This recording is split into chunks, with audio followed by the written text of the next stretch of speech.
Hi, my name is Mark Kiston and I'm coming to you live from the Kairos Center of Hope. Uh, we are here in studio with our lovely guest, Mr. Amir Qadir. How are you, sir? Good enough. Would you please tell us about yourself? Okay. My name is Amir Qadir. I'm 27. I grew up in Pietermaritzburg, Hopesville. I went to Orange Primary. High school, I went to Danvelia. I left school at grade 8 and I started doing drugs at the age of 17. Okay, as we all know, you've been involved in substance abuse. Briefly, would you please tell us how did it start and what made you get involved in substance abuse? Okay, well, at first I started at school with some friends smoking cigarettes. Then from cigarettes, I went to weed and I dropped out of school. That's when I started drinking alcohol, smoking rock, Watson, which is Mandrax, and carried on till I went to heroin.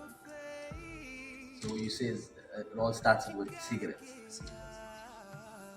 Our country is highly engulfed by alcohol and drug abuse. We see how this is destroying our young people. Can you tell us how addiction altered your life and how did you feel about the change it made in you? Well, at first, when I started using drugs, the guilt wasn't hitting me because I liked the highness of it. After time went, I started suffering with withdrawal symptoms. Like in the mornings when we wake up, we suffer. It's called a roster.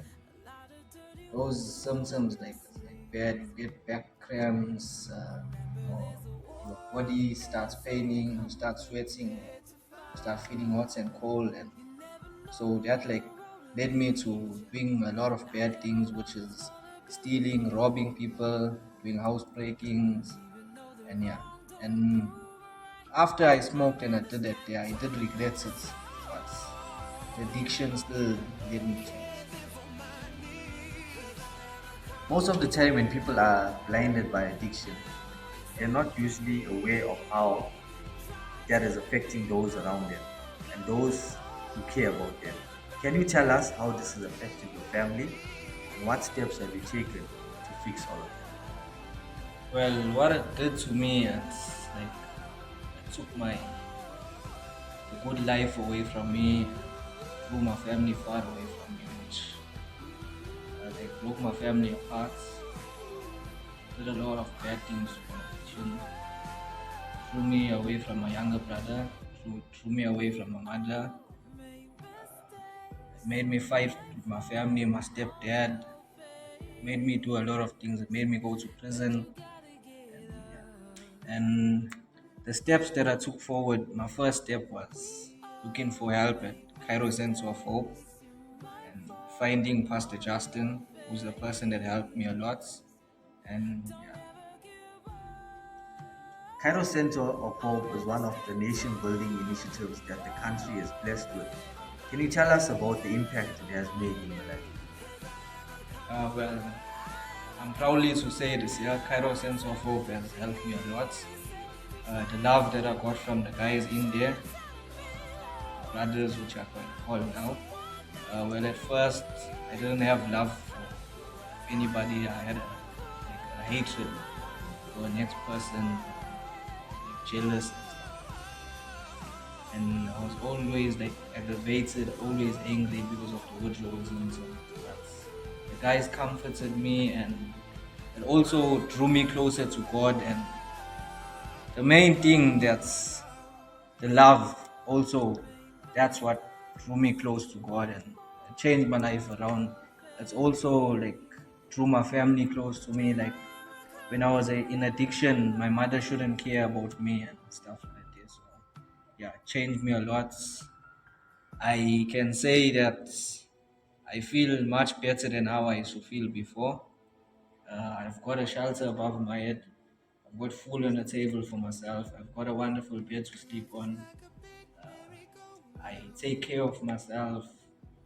Not like before in the streets. We shouldn't like, you know, bath. We used to stink.